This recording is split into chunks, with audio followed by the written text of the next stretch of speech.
would you mind introducing yourself for the audience, please? I will. I'm Julie Upmeyer. I consider myself an artist and an initiator.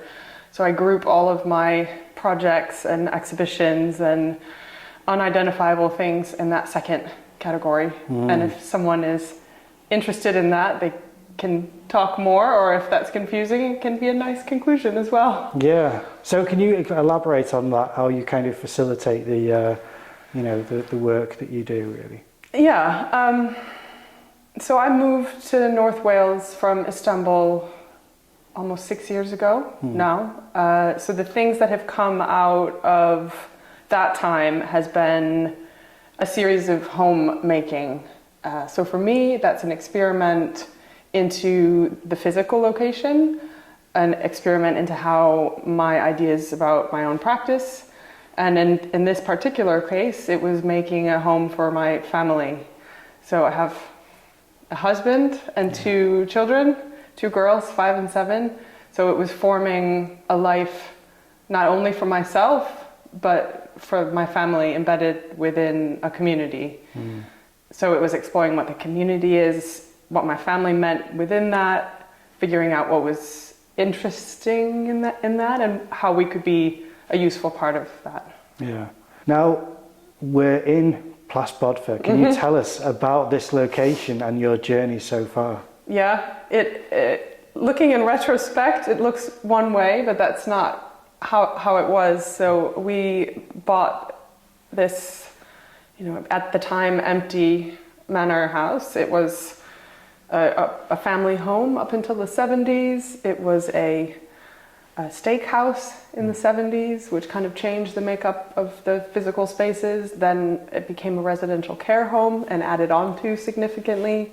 Then it was the headquarters to Elizabeth Bradley Tapestry Kit Company, who had a gift shop and a tea room.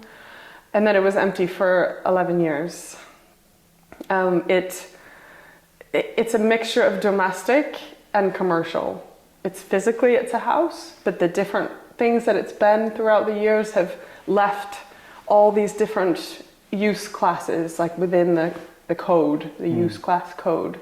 So that's, ironically now, because that's what we're having the most trouble with, that's what attracted us to it, because it was a mix of residential, home, living, and commercial activity, studio, business sustainability. And shockingly, we wanted to use it for domestic and commercial.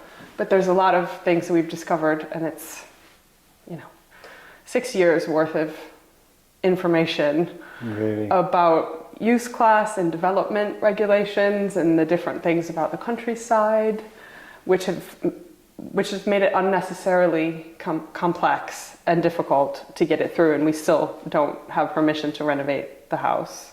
Wow. By a number of different reasons over the different years, and mixed messaging and confusion over things that should be simple. Actually, you should be able to live and work in a place, because that activates the space, that keeps industry and people local, next to the school, next to the village hall, and all these things should be able to go together. But this is utopic high-level thinking, which gets muddled when you get to the bottom. Yeah, it's all. So, in the 6 years we've been here, I can't believe actually how much we've done while being not able to do the one thing that we started with. So we started out in 2019, wanting to participate in the Anglesey Open Studios and Galleries. I just wanted to be on the map, and it started out, I'll just show some of my work in the house, and then we can invite some 2 or 3 other people I've met, and we can be on the map, and that's a good start. That turned into a full house exhibition with 69 artists and creatives and makers and inventors. From that came, our first book, became an ongoing relationship with all of the creatives on the island and throughout North Wales, and the whole basis to our life. So in working with all of those people, many of them have become collaborators, have become friends. It just kind of filled out all the things that you would be doing when you first moved to a place. Yeah. And that moved to the second exhibition. I was working with 111 people at that for that one. And then our installation week coincided with the first week of lockdown. So because some of the projects had already been developing in the house for 3 months before, so there was no way to cancel it or postpone it because it was already happening. Yeah. So we decided to just keep going with the exhibition and having an exhibition and totally redefining what that meant. So it's kind of refreshing, because big problems in the world, but kind of the worst thing that could happen to you as a practicing artist is that no one comes to your show. You know, like, you organized this whole thing and no one came. Yeah. So that was a given, that no one was going to come. But within that scenario, like, what's possible? What's possible with a house full of incredible artwork and I'm the only person who's allowed to see it? Okay, at least you have one person. Yeah. So we ended up developing kind of a schedule over the course of 5 months. Each month had a theme. Different people suggested readings and things, and I would give like an exhibition tour with my phone, horribly produced. I find it so embarrassing looking back, but like, we just did it. And I wouldn't have done that otherwise, because I appreciate high quality things, and video production was not a skill that I had. Yeah. But we just did it anyways, and almost everyone that was involved in that exhibition would tune into those live streams, felt a connection with the exhibition with which they were a part, connection to the house, and then to each other. Because there was something really connective about seeing the other people, because you can see who else is watching that live stream. Yeah. And I experienced it several times during that time, like, they're here too. Yeah. And you can kind of trick yourself to be like, yeah, we've had a night out. Yeah. And we also did artist talks every month. So you can do it, that you can kind of profile different people and have a live artist talk. And then I had a lot of fun creatively documenting, especially the interactive works that we had in the house. And I learned so much about how to kind of recreate an interactive experience within the digital world. And that's something that interests me anyways. Yeah. So I learned a lot during that time as well. It's an incredible amount to organise and to keep on top of, which I've always known you as someone who does 10 times more than the most busy person I know. And I mean, I have 3 podcasts and make art and work for a gallery and do a lot, but I feel as though it pales in comparison to every time I talk to you, you're taking on the world as family and saying, like, let's all get together and do this, and organising it, as well as hearing things that other, events that you've ran, and all successfully. It's never been, and it was a calamity. It's always, an air of success and kind of community, and everyone's always kind of happy and excited to be welcomed in and part of all the things that you do. Have you always had this kind of personality to organise and to involve people in things, or is it, where does that come from? Thank you, first of all. No, it's sincere. You never see yourself from the outside. You're just in it. And I'm not overly self-critical, but I do always see how things could be better or different. And I always see how it could be 4 different things in the future. So sometimes I'm very focused on that, like, okay, this could be that, and it could overlap with that. I spend most of my time thinking about potential future entanglements through the different things that I'm doing, instead of just kind of looking. So thank you. That's kind. No, it's impressive. I mean, I wonder how you stay on top of it, because I set alarms on my phone because I found that the calendar will go overlooked at times, and I can't afford to double book myself because I have international guests, and if I do that, then someone who I've never met has a bad first impression of me. So I just can't afford for that to happen. It's happened about twice, and I feel awful. So I always find if I set an alarm, it's for the person's time zone, and I triple check and things like that. And how do you stay on top of all of these jobs that you take on? This will sound ridiculous, but I try not to over-subscribe myself. So I hope that when I do one thing, it has benefits to other things that I'm doing.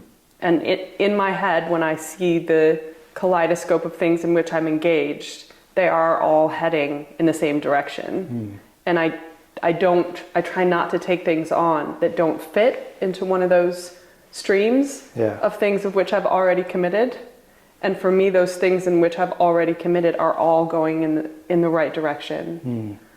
And if one kind of trails off and I'm feeling that it's not contributing back to that thing, which is developing Plas Bodfa and my family and my life and Llangoed and things into a vibrant, sustainably funded, creative, fun place for me and my family and my friends, then I try to step away or involve someone else who can take on what I haven't.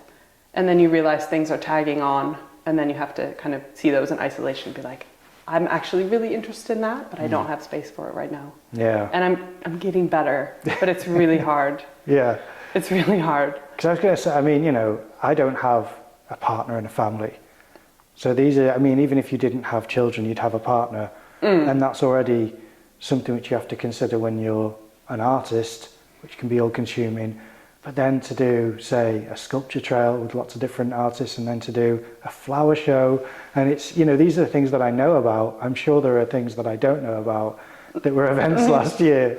So I'm already thinking, I don't quite believe that you don't have 10 times more than I have all the time. And I just don't know. I mean, do you set alarms, or do you kind of write down somewhere where you go, I always consult the board, or something where you have the events going on, or how do you do that? I have kind of these are the big things going on, like handwritten list on the wall that I can cross off things sometimes. Okay. But mostly they're kind of forever things. Yeah. And I actually have a really limited and precise, the school pickup time is absolute. Yeah. And that's what I do every day. And then there are after school activities. So actually, in a way, because of my very limited time, which is 9:30 to 2:45 every day, during that time I'm not going to forget anything during that time, because I'm looking at my calendar, what do I have that day? And then that all ends at 2:45, and I walk down the hill and enter another universe. And then if I'm working on a big project and I need more time, I have that 9 o'clock to 2 a.m. slot. And I can claim that slot for about 2 weeks, and then I just get too tired. But I have that backup. It's amazing. I mean, I really admire it, because there's no panic. I don't look at you and think, oh, it's falling apart. I always just think, this is a consummate professional I need to speak to about something. That's good to know. Yeah, no, it's always great. There's moments of falling apart, and then I know, okay, what is causing that? What is causing me to lose it? And it's usually, if you think about it, one thing that I feel I know I'm not doing well, and that bothers me, and that's what causes problems. Yeah. And then I can be like, okay, whoa, that thing. Yeah. But I think I've always wanted to, I think I've always been this way, but I've felt so welcomed and encouraged and supported by the ecosystem in North Wales that I've just been able to do what I wanted to do. I mean, it's so much different here than my experience in Istanbul, when I feel so free to organize exhibitions and be an artist and be a mother and engage in gardening and find out about pondweed and be really excited about red valerian. This multidisciplinary, multi-job life in which I feel most comfortable is completely normal here. and people don't think that that's strange or out of sorts in any way, and they don't feel like it's threatening either, like I'm infringing on too many people's territory. And this bit, like, I've just felt really comfortable and encouraged and at home and supported. No, I'm glad. And so surprised and pleased at all of the creative things that are going on. And so were there those challenges in Istanbul as far as not necessarily feeling as embraced by certain people or certain kind of sectors when you were trying to make events happen when you were there? I think it's just more segmented. Like, artists are artists and they make art. People who would organize a space, and they're organizing a space. So the fact that when we were developing projects there, and maybe we would be hosting 3 artists in residence, and we would be doing a show over there, like, that just was confusing and weird. Okay. When here, that's normal. Yeah. Okay, this is a Patreon video about automatic drawing. So if you join my Patreon, you will see this video and many others like it. That's what I'm showing you on the screen now. Is a video that I made about a drawing process called automatic drawing. It explains how and why this is a useful way to make art. There are lots of different ways of making art and using different tools, different thought processes, and expressing your ideas, and this is one of them. You can join now for $2 a month and start using these techniques. It's not much to ask. I know that it's too much for some people, so I appreciate that it's not for everyone, but if you can afford it, it will really help this channel. You'll also be a patron of the arts, which sounds posh, and there's nothing quite as prestigious as a posh patron of the arts. So if you are able to do that, then I really would appreciate it. There's also animation, exhibition, and behind the scenes videos. Loads to check out on the channel. I've been making it for quite a while, so I upload a video every month, and I'm going to start creating a tier system with different exclusive access videos. I hope to see you there soon. The link is in the description. Thanks for watching.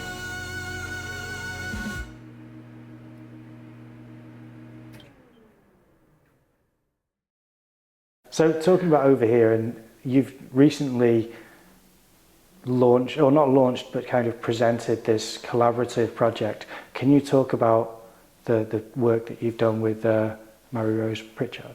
Ah, yeah, that please. one. Yeah, please. Was there several? Let's see. So what started out just to be an exhibition title of Void Fraction has become possibly an endless project. I mean, I don't see an end in sight. Every time we take another step forward in one direction, it opens up entire worlds.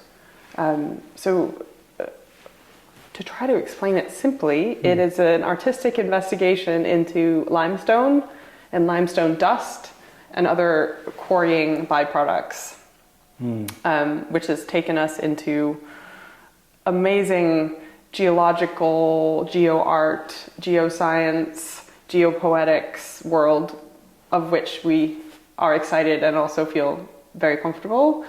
And it's also based in this just joy of materials and exploring what they do, what happens when you combine them, and then really using the limestone lens, which I still will make. Yeah. I'm going to make a lens out of limestone. Yeah. Just choosing something which, it seems a bit arbitrary, like one rock out of all the rocks, one mineral out of all the minerals, and just looking at everything through that lens just gets you to the point of conversation with a whole wide range of people, right down to the specifics so quickly.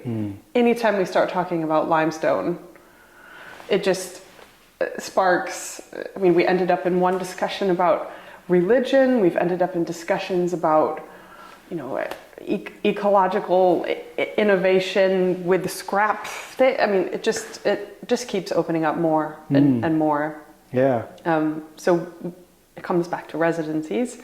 We have kind of set up ourselves as, well, we can just say this out loud, it's not real, but as artists in residence at Aber Quarry in Mulvera. So it's the only remaining working limestone quarry on the island, when there was a whole stretch of them all along the coast, all the way to Penmon from Mulvera. So we go there in order to think about our project, plan new things, and play. It's a very playful project. We, spontaneously fulfill kind of spontaneous desires for action or moving things. We bring different things to the quarry and see how it interacts with the liquid limestone dust and the limestone mountain. And it's brought us into a lot of interesting places. So we've just published a book, which is called A Limestone Glossary, which came from a desire to kind of write down and share the internal language that we had developed amongst ourselves within the project over the last 4 years. Okay. And drawing on, I mean, for me, the idea of a glossary is really exciting because it's not a dictionary. It's a project-specific gathering of terms of which you yourself can define. So for me, this is like the ultimate creative opportunity. And twice I got to go to the Geological Society Library in London and look at all the glossaries over time. Wow. We tried to keep it to limestone, but just any glossary. And there was one that was just, I don't remember the date, but probably from the early 1800s. That was just, the entire column was filled with annotations and notes and things. And that was such a powerful turning point in that you yourself could add to layers of existing knowledge, and this person added to the layers of someone else's knowledge, and now this one book was kind of preserved as this ultra special object for 200 years that I could go in there and then flip through it. So I had never really dove into the possibilities of a book as an object, but watching through the course of this project how books move through the world is completely different than artworks. So people have bookshelves in their houses to put books in. Like, how ubiquitous is that all over the world? And there are archives and libraries designed specifically just to hold this one shape of object. And to be able to kind of, well, I feel like it's infiltrating these different huge, like, prestigious institutions that have collected our book now, and they're in these archives. It's like, do you know what it is? So that's been really fun. Plus, I really enjoy graphic design, and not for other people, but for my own projects. And this was it's one thing that I've made recently that I was able to do without compromise. I spent exactly the amount of time that it needed to be the way that I wanted it. And that just fills my heart with satisfaction and joy. To be able to say, like, yes, this has been done to the best of my ability in the way that I wanted. Now, when I first saw this project, it was in Caen. And I don't think it was part of a collaboration at the time. I'm not sure. Was it both you and Mary Rose? It was. That was our first thing. So the whole project started because we had applied to do an exhibition in Caen, because it was one of the only spaces in North Wales where you could have the whole space. Not like one little part of a open in a wall with, I mean, I love going to see them, but I'm interested in space and time and material, and like that's what's interesting to me about artwork. So we had applied like with a lot of the same ideas, but not specifically for limestone at that point. We were looking at permeability of different materials, and that's where the term void fraction comes. So that's a measurement of the porosity and permeability of a material. So part of the research for that, this was before COVID now, was to make a connection between Cairn and Carnarvon Castle, which are like just across the street from each other. I mean, it's so close, it's looming. So we had put together a proposal to connect the two through these like breathing tubes that would go over the street. And then lockdown was looming. We had a date, but then it got pushed, and then we pushed it again. And that's the first time we went to the quarry, because Carnarvon Castle is made of limestone, and we decided, you know, if we're going to talk about porosity and limestone and the castle, then we should go to the source. And then that was the beginning of the beginning. Really, when we discovered limestone dust and the mountain and the pool and all the other waste material at that quarry. And we also had that, what turned out to be about 2.5 years of lockdown and kind of post-lockdown, that the project became what it was by the time our exhibition came along, which is what you saw. And then from there it just went in it's grown so many different directions. Yeah, because I think I didn't quite understand it at the time, but I was, you know, during that time I was very kind of closed off, as you may have remembered. I wasn't as social. I was really nervous because I have underlying illness, so I wasn't that open to being in different spaces and interacting with people. So I didn't ask questions, and I just kind of tried to glimpse things and try to, you know, kind of glean different bits of information. And I learned a lot more when it was here, and you had different forms in the kind of, you know, area there, the kind of grass area between the greenhouse and because there you had it in kind of liquid form, and you had it in kind of a sculptural kind of form, and then you had little lumps that looked like chalk that you were saying, like, you know, please take the, you know, which I had as chalk, because I thought, I want to draw with this. So I loved it. But it really made me start to think, oh, you're exploring how it changes from a kind of liquid to a solid to a, you know, and all kinds of different potential for this byproduct of the mining, where it clumps together and, you know, with moisture becomes this lumpy mass that is kind of beautiful, but it's so unusual. And my friend told me that it's poisonous, so she wouldn't touch it. So I said to her, I was like, look, it's lime. She goes, don't put it near me. She goes, it's, you know, if I touch it. And I said, you don't have to eat it, you know, just use it. And she said, no, it's, you know, it's poisonous. You can't, whatever. She's thinking about lime, though, not limestone dust. Oh, really? So limestone dust is not... Limestone dust is, I mean, if you walk into a cloud of it, eventually, over the years, it will cloud your lungs in the same way as if you worked in a pottery. But lime is a completely different product used to wash walls, the active ingredient in cement.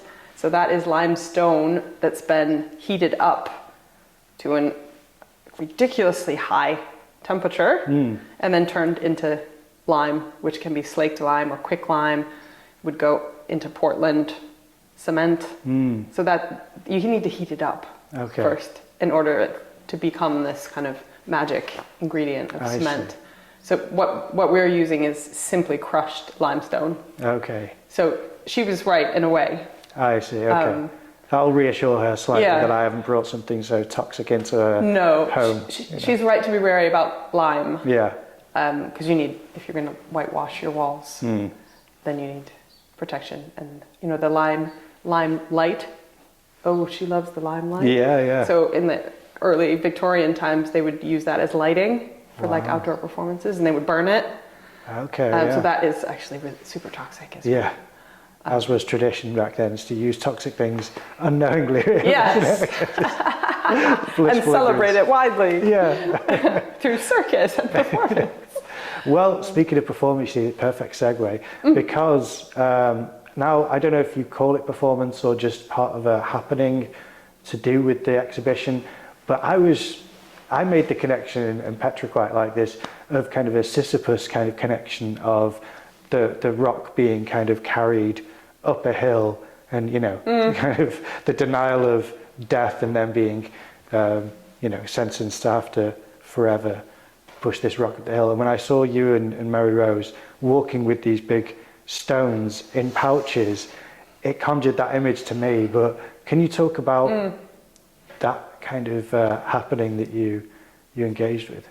So that was a performance. It was a labor. We've come to call those sorts of interactions like performative installations now, because they relate to a material and a place. So our destination was the beach and the sculpture that we had made in the beach. Yeah. So we've done a couple other works that fit into that category. And I like inventing new terms. So performative installation is now the thing. Yeah, I love it. So that a lot of what we were experiencing and thinking about in the quarry at that time was the capacity of a single human's labor. And when you're there, it's so poignant.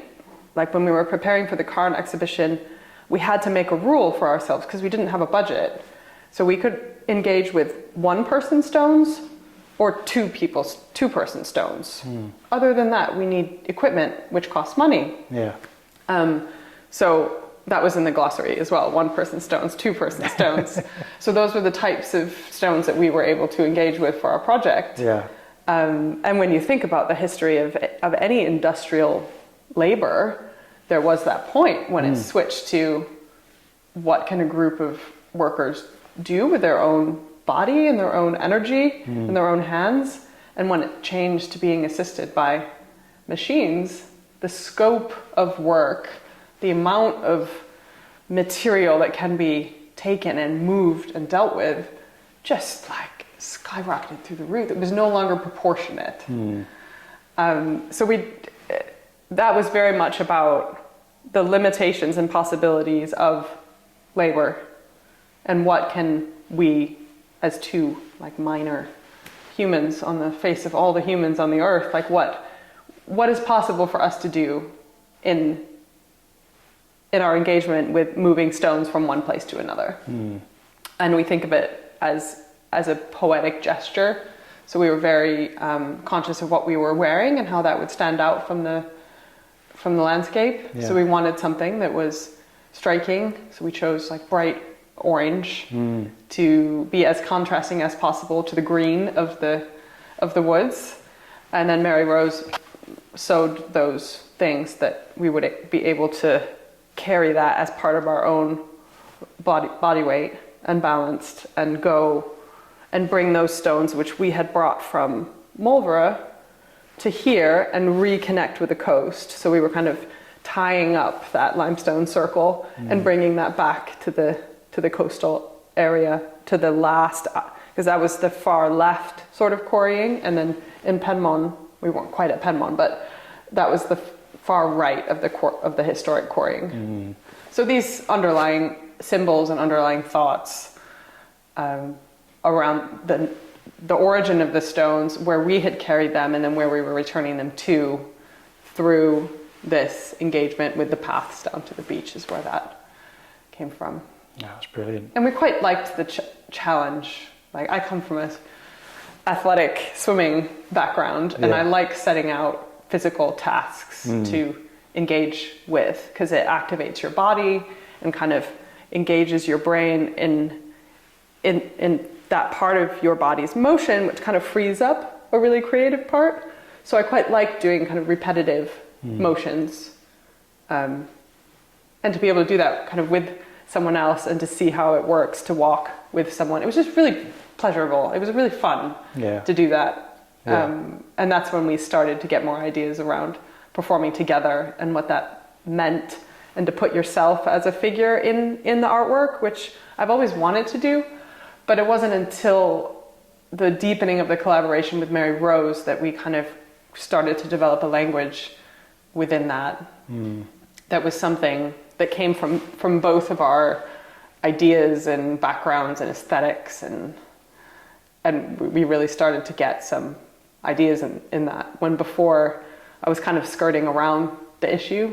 Because if you're just putting yourself in there, it's much different than if you're doing it with someone. Yeah. And that's something you're engaging in together. And it's fun, and it's part of your friendship, it's part of your project, it's part of your practice, and it's part of your life. And your engagement with your environment and with your space. And then that just kind of is a whole nother level of fun. Yeah. Rejuvenates the whole idea, I suppose. Yeah. So yeah, we're in this room upstairs in Plas Bodfa, and it's beautiful. You picked this room specifically. Can you tell us about the exhibition which we're sat amongst at the moment? Yeah, but this room had a really interesting part in all three exhibitions, actually, which is one reason why I chose it, and one of the reasons why it's been so fascinating to work within the house for the shows. So the first one, I think this was actually the second one, two of the shows.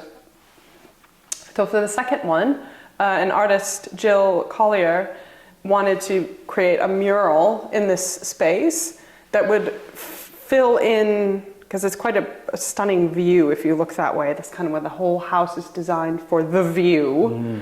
So she wanted to fill in the gaps in the windows and kind of finish the landscape so it was in complete panorama. Yeah. And then have it go onto the wall and this way, and then descend into total environmental destruction and fire and burning. Which was the idea for the mural. So if you stand at a specific spot, which she's marked, you will be able to line it up. Or if you're my height, you need to duck down a little bit. So she did kind of the sketch for the second exhibition, and then lockdown happened, so she didn't finish it at all. The other thing happening in this room was a collaboration between Adele and Sally, who had been friends for a while but never worked together artistically. And they had a installation, set of artists multiples, series of performances planned all around deconstructing a piano. So they had several different pianos that they had deconstructed and brought parts into the room, and had a huge sculpture here. They were doing a series of performances around it, and they had been coming for 2 or 3 months beforehand to work together, to be together, to kind of form their collaboration, very similar to the way that Mary Rose and I go to the quarry. They came to Bodfa to play with their piano parts. And you could hear them throughout the house, like laughing, and it was it was nice. It was really nice to watch them work together. And their posts, and again, that got cut off from lockdown, but they during some of the gaps between the lockdowns, they came back and moved different things. So the documentation of that over that course of the year 2020 was also interesting. This wall inspired Sean's piece, which is now hanging up by the in front of the stained glass, which was a cast of this wall in latex and silk. So all that was happening over the course of 2022, when we were able to kind of open it. Some version of that was at the end. We had an artist-only sort of moment. COVID was over technically, but it wasn't. So everyone kind of took turns going through the house, and we all hung out outside and just had a moment of gathering. So for the third exhibition, I invited Jill to come back and finish it after three years, and she did. But over those 3 years, she kind of decided she liked it more sketchy. So she actually left it that way on purpose, inspired by those 2 years of inactivity. And another artist duo used this space for their collaboration. Zulike and Chi wrote a series of contemporary folk tales around objects that they found in and around the house and grounds. So they too came to this room in order to collaborate with each other, to write these series of stories, and present the objects throughout this room. So this is a piano harp. So Sally and Adele had it, well, I would say permanently attached to the wall. It's like in the struts. It's an incredibly heavy. Yeah. So it wasn't coming down easily. Yeah. So Chi and Zaluke chose to use it as inspiration to one of their stories. And they rearranged, I mean, you can't move that part, but they rebuilt this into a piano that in their story was made of wood that the tree wasn't asked permission properly to be cut down and turned into a piano, and it was constantly trying to reform itself into a tree. So the tree was still very much alive, thus and in the story the piano grew shoots and had soil and things every morning coming up, and there was a young boy who was working, I forget the details now, but was trying to really urgently clean up the piano because he didn't want to be blamed for making a mess. Yeah. So now this has been here since the third exhibition. I'm still hoping that they will come back and we'll be able to do like video stories of them reading out loud in a storytelling way, because they're such beautiful stories. So I hope that this room continues into a next step as well. Yeah. And anytime anyone comes up here, we have to give it a little shout. That's amazing. And it's quite a mad thing to like kind of have that in your house. Yeah. But it's quite nice. And this was going to be our like games and media space in the house if we end up living here at some point. Yeah. So we might just have to keep it. Yeah, that's a lovely addition to a family room. That'd be fantastic. Beautiful objects. Yeah. Like it's hidden away inside of pianos and you don't think about it, but That's incredible. Yeah. Oh, I love it. So I mean, this is kind of remnants of an exhibition that's happened. I mean, where should people go to see what you're up to and support you and kind of, see where you are online? I really like websites. They're how in many ways. I mean, they're archives of what I've done, but every few years I enjoy going back into my website and seeing how I categorized activities and things in the past, kind of reorder things. Yeah. I'm in the process of redoing the Plas Bodfa website, actually, which has been really fun because I made that website, when we first moved here, kind of for very different reasons than what we've ended up doing now. So that's been really fun. So don't look quite yet, but Okay. I mean, it's there. All the exhibitions, all the artwork is there. I mean, we're recording this in May 2024. Yeah. It should come out in 2024, this episode. Great, then look immediately. Could be all done, yeah. I also really appreciate Instagram as a way to engage with people. Yeah. I've found a lot of people working with things that I'm interested in through Instagram, so I do put quite a lot of effort into that. Yeah. Although it's changing all the time, Yeah. sadly in this case. Yeah. But Plas Bodfa and Julie Upmeyer and Llangoed Village Hall and Llangoed Flower Show and Plas Bodfa Objects are our edition of our collection of artist multiples all have their own Instagram accounts. Fantastic. And I engage with all of them. Yeah. A little bit of overdosing It is. of social media, but it's something I can do, and there is an economies of scale in there that you can push stuff out. This again, a book on time management is overdue from you, because I think no one knows how you do this. Yeah. And Facebook, I hate it, but there's a very engaged local audience through the village group. So the Llangoed itself has 2 different groups, and that's how a lot of people receive information about events and what I'm doing. So I put just as much effort into Facebook as I do Instagram, although Facebook is unnecessarily confusing and ugly. Yeah. But a lot of people get information from it still. And I know there are other platforms, and I haven't figured out how they work or how I can use them well. So it's websites, newsletters, Instagram and Facebook for now. Yeah, well, there'll be links to all of that in the description of the video. I'll obviously be showing on screen how those are spelt as well, so that people, well, there'll be links down below. There's links. Yeah. It's the easiest. Makes Quick. it easier. Yeah. Quick.